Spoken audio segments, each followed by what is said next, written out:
श्रावण मास के गणेश चतुर्थ कथा। ऋषिगण पूछते हैं, हे स्कंद कुमार, दरिद्र, शोक, कुष्ठ आदि से विकलांग, शत्रुओं से संतप्त, राज्य से निष्कासित राजा, स्वयं दुखी, सदैव दुखी रहने वाले, धनहीन, समस्त उपद्रव से पीड़ित, विद्याहीन, संतानहीन, घर से निष्कासित लोगों, रोगियों एवं अपने कल्याण की कामना करने वाले, कल्याण करने वाले लोगों को क्या उपाय करना चाहिए जिससे उनका कल्याण हो और उनके उपरोक्त कष्टों का निवारण हो? यदि आप कोई उपाय जानते हो तो उसे बतलाइए। इस स्कंद कुमार जी ने कहा, हे ऋषियों, आपने जो प्रश्न किया है उसके निवारणार्थ मैं आप लोगों को एक शुभदायक व्रत बतलाता हूँ, इसे सुनिए। इस व्रत के करने से पृथ्वी के समस्त प्राणी सभी संकटों से मुक्त हो जाते हैं। यह व्रतराज महापुण्यकारी एवं मानव को सभी कार्यों में सफलता प्रदान करने वाला है। विशेषतया यदि इस व्रत को महिलाएं करें तो उनको संतान एवं सौभाग्य में वृद्धि होती है। इस व्रत को धर्मराज युधिष्ठिर ने किया था। पूर्व काल में राजच्युत होकर अपने भाइयों के साथ जब धर्मराज वन में चले गए थे तो उस वनवास काल में युधिष्ठिर ने भगवान श्री कृष्ण जी ने से अपने कष्टों के समानार्थ जो प्रश्न किया था उस कथा को आप श्रवण कीजिए। युधिष्ठिर बोले, हे पुरुषोत्तम, ऐसा कौन सा उपाय है जिससे हम वर्तमान कष्टों से मुक्त हो सके? हे गदाधर, आप सर्वज्ञ हैं, हम लोगों को आगे अब किसी प्रकार का कष्ट ना भुगतना पड़े, ऐसा उपाय बतलाइए। स्कंद कुमार जी कहते हैं कि जब धैर्यवान युधिष्ठिर विनम्र भाव से हाथ जोड़कर बारंबार अपने कष्टों के निवारण का उपाय पूछने लगे तो भगवान ऋषिकेश ने कहा, हे राजन, संपूर्ण कामना को पूर्ण करने वाला एक बहुत गुप्त व्रत है। हे पुरुषोत्तम, इस व्रत के संबंध में मैंने आज तक किसी को नहीं बतलाया है। हे राजन, प्राचीन काल में सतयुग की बात है कि पर्वतराज हिमाचल की सुंदर कन्या पार्वती जी ने शंकर जी को पति के रूप में प्राप्त करने के लिए गहन वन में जाकर कठोर तपस्या की, परंतु भगवान शिव प्रसन्न होकर प्रकट नहीं हुए। तब शैलतनया पार्वती जी ने अनादिकाल से विद्यमान गणेश जी का स्मरण किया। गणेश जी को उसी क्षण प्रकट देखकर पार्वती जी ने पूछा, मैंने कठोर, दुर्लभ एवं लोमहर्षक तपस्या की किंतु अपने पति प्रिय भगवान श्री को प्राप्त न कर सकी। वह कष्ट विनाशक दिव्य व्रत जिसे नारद जी ने कहा है, जो आपका ही व्रत है, इस प्राचीन व्रत के तत्व को आप मुझसे कहिए। पार्वती जी की बात सुनकर सिद्धिदाता गणेश जी उस कष्ट नाशक शुभदायक व्रत का प्रेम से वर्णन करने लगे। गणेश जी ने कहा, हे अचल सुते, अत्यंत पुण्यकारी एवं समस्त कष्ट नाशक श्रावण कृष्ण गणेश चतुर्थी व्रत को कीजिए। इसे करने से आपकी सभी आकांक्षाएं पूर्ण होगी। जो व्यक्ति इस व्रत को करेंगे उन्हें सफलता मिलेगी। हे देवादिदेश्वरी विश्वेश्वरी, श्रावण के कृष्ण चतुर्थी की रात्रि में चंद्रोदय होने पर पूजन करना चाहिए। उस दिन प्रातःकृत्य से निपट कर मन में संकल्प करे कि जब तक चंद्रमा नहीं होगा मैं निराहार रहूंगी। पहले गणेश पूजन करने के बाद भोजन ग्रहण करूंगी। मन में ऐसा निश्चय करना चाहिए। इसके बाद सफेद तेल के जल से स्नान करें। अपना नित्य कर्म करने के बाद सुंदरत्व वाला मेरा पूजन करे। यदि सामर्थ्य हो तो प्रतिमा स्वर्ण की मूर्ति का पूजन करे। अभाव में चांदी, अष्टधातु अथवा मिट्टी की मूर्ति की पूजा करे। अपनी शक्ति के अनुसार सोने, चांदी, तांबे अथवा मिट्टी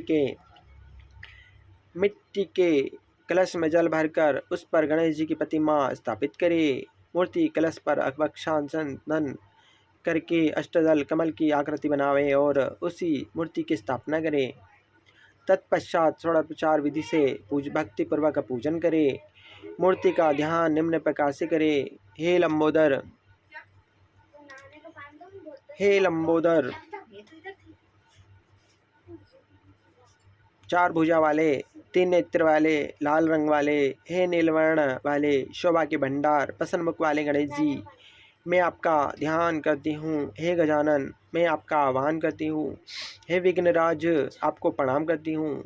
यह आसन है। हे लंबोदर, यह आपके लिए पाद है। हे शंकर श्वन, यह आपके लिए अर्ध है। अर्ध है। ये हे उमापुत्र, यह आपके स्नानार्थ जल है। हे वक्रतुंड, यह आपके लिए आचमनीय जल है। हे शुभकर्ण, यह आपके लिए वस्त्र है। हे कुब्ज, यह आपके लिए यज्ञोपवीत है। हे गणेश्वर, यह आपके लिए रोली चंदन है। हे विघ्नविनाशन, यह आपके लिए फूल है। हे विकट, यह आपके लिए धूप बत्ती है। हे वामन, यह आपके लिए दीपक है। हे सर्वदेव, यह आपके लिए लड्डू का निवेद है। हे सर्ववृत्ति नाशन देव, आपके निमित्त फल है। हे विघ्नहर्ता, यह आपके लिए निमित्त मेरा प्रणाम है। आप हे प्रणाम करने वाले के बाद क्षमा प्रार्थना करें। इस प्रकार षोडोपचार विधि से पूजन करने के बाद नाना प्रकार के भक्ष्य पदार्थों को बनाकर भगवान को भोग लगावे। हे देवी, शुद्ध देसी घी में 15 लड्डू बनावे। स्वयं भगवान को लड्डू अर्पित करे करके उसमें से 5 ब्राह्मण को दे दे। अपने सामर्थ्य के अनुसार दक्षिणा देकर चंद्रोदय होने पर भक्ति भाव से अर्घ देवे। तदंतर 5 लड्डू का स्वयं भोजन करे। फिर हे देवी, तुम सब तिथियों में सर्वोत्तम हो, गणेश जी की परम प्रियतमा हो। हे चतुर्थी, हमारे द्वारा प्रदत्त अर्घ को ग्रहण करो, तुम्हें प्रणाम है। निम्न प्रकार से चंद्रमा को अर्घ प्रदान करे। शिव सागर से उत्पन्न हुई हे लक्ष्मी के भाई, हे निशाकर, रोहिणी सहित हे राजशशी, मेरे दिए हुए अर्घ को ग्रहण कीजिए। गणेश जी को इस प्रकार प्रणाम करें। हे लंबोदर, आप संपूर्ण इच्छाओं को पूर्ण करने वाले हो, आपको प्रणाम है। हे समस्त विघ्नों के नाशक, आप मेरी अभिलाषाओं को पूर्ण करें। तत्पश्चात ब्राह्मण की प्रार्थना करें। हे द्विराज, आपको नमस्कार है। आप साक्षात देव स्वरूप हैं। गणेश जी की प्रसन्नता के लिए आपको लड्डू समर्पित कर रहे हैं। आप हम दोनों का उद्धार करने के लिए दक्षिणा सहित इन 5 लड्डू को स्वीकार करिए। हम आपको नमस्कार करते हैं। इसके बाद ब्राह्मण भोजन कराकर गणेश जी से प्रार्थना करें। यदि इन सब कार्यों के करने की शक्ति न हो तो अपने भाई बंधु के साथ दही एवं पूजन में निवेदित पदार्थ का भोजन करें। प्रार्थना करके प्रतिमा का विसर्जन करे और अपने गुरु को अन्न वस्त्र आदि एवं दक्षिणा के साथ मूर्ति दे देवे। इस प्रकार से विसर्जन करें। हे देव में श्रेष्ठ गणेश जी, आप अपने स्थान को प्रस्थान कीजिए। इस व्रत का पूजा के फल को दीजिए। हे सुमुखी, इस प्रकार जीवन भर गणेश जी का चतुर्थी का व्रत करना चाहिए। यदि जन्म भर न कर सके तो 21 वर्ष तक अवश्य करे। यदि करना भी संभव न हो तो 1 वर्ष तक 12 महीनों के व्रत को करे। यदि इतना भी न कर सके तो वर्ष के मास का अवश्य ही करे और श्रावण चतुर्थी को उद्वत का उद्यापन करे।